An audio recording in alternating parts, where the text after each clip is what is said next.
hii program iwe ni program ya mtu kujituma. Sio lazima umjue mbunge ama governor ama chief ama mtu yeyote.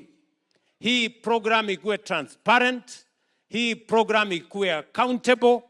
Tuachane na brokers, tuachane na watu wa hapo katikati. We said this program must be transparent. This program must not be subject to patronage. Sio lazima ujulikane. Na mimi nataka niulize wangwana wa Kiambu na wale wa Nairobi na wale wa Kajiado.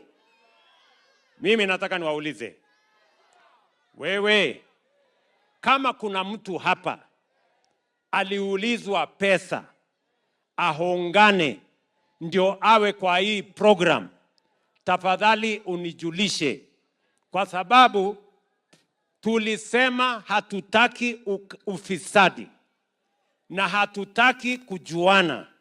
Sio lazima umjue chief ama MCA ama mbunge ndio uwe kwa hii program. Mimi nataka nimuulize, kuna mtu hapa amelipa pesa ndio akue kwa hii program? Kuna mtu amelipa ndio akue kwa hii program?